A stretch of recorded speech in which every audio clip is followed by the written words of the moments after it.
Hey guys, good morning. இன்றைக்கி நாங்கள் எங்கே போகிறோன்னா பெங்களூர்ல இருந்து இந்த ஸ்காட்லாண்ட் ஆஃப் இந்தியான்னு சொல்கிற கூருக்கு தாங்க. இப்போ டைம் வந்து கரெக்டாக காலையில் 5:30. லைட்டாக மழை, நல்ல தணுப்பு, செம்மையான ஒரு ரோடு. வேறு என்ன வேணும்? பெங்களூர்ல இருந்து கூருக்கு வரைய, அதாவது நாங்கள் ஃபஸ்ட்டு மைசூர் ரீச் ஆகணும். அதுக்கப்புறம் தான் மைசூர்லேருந்து கூர்க்கு. நாங்கள் பிளான் பண்ணது என்னென்னா மைசூரில் போய் பிரேக்ஃபாஸ்ட் சாப்பிட்டுட்டு அங்கே இருந்து கூர்க் போகலான்னு. இந்த ட்ரிப் ஆக்சுவலி ஒரு செம்மையான ஒரு ரோட் ட்ரிப்பாக தான் இருந்துச்சு. ஏன்னா போகிற வழியில் எல்லாமே பயங்கர ஒரு நேச்சரை என்ஜாய் பண்ணுற மாதிரி உள்ள ஒரு வியூஸ், க்ரீனிஷாக அந்த மாதிரி ஒரு செட்டப்பில் இருந்துச்சுங்க. ரோட் ட்ரிப்பை என்ஜாய் பண்ணுறவங்க பெங்களூர்ல இருந்து கூர்க் போகிறது கண்டிப்பாக ஒரு குட் சாய்ஸ்னே சொல்லலாங்க. நம்ம வந்து ஃபைனலாக மைசூர் ரீச் ஆகிட்டோம். மைசூரில் வந்துட்டு மயிலாரி மைசூர் தோசைன்னு ஒரு தோசை வந்து ஸ்பெஷல். ஸோ பிரேக்ஃபாஸ்ட் சாப்பிடணுங்கிறதுக்காண்டி தான் நம்ம வந்து மைசூர் சிட்டிக்குள்ளேயே வந்தோம். இல்லாட்டி நம்ம வந்து ஹைவேலேயே போயிருக்கலாம்.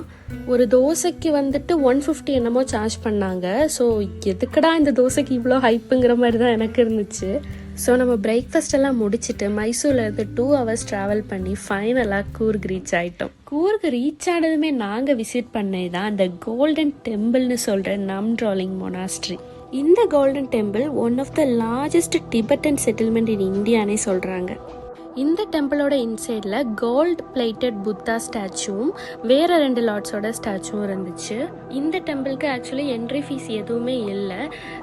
தென் இங்கே வந்து என்னென்னா 5000 மாங்ஸ் அண்ட் நன்ஸ் இருக்காங்க. இங்கே மெயினாக நான் பார்த்த விஷயம் என்னென்னா, ஃபுட் வியர்ஸை வந்து ரிமூவ் பண்ணிட்டு தான் டெம்பிள் உள்ளே போகணும். ஸோ அதை வந்து வைக்கிறதுக்கு ஒரு ரூம் இருக்குது, அங்கே வந்து பே பண்ணணும். ஸோ எங்ககிட்ட வந்து சேஞ்ச் இல்லை, ஜிபே தான் இருந்துச்சு. அவங்கக்கிட்ட கூகுள் பேயும் இல்லை. ஸோ வந்து சேஞ்ச் இல்லைன்னு சொன்னப்போ அவங்க இட்ஸ் ஓகே, பரவாயில்ல அப்படி சொல்லிட்டாங்க.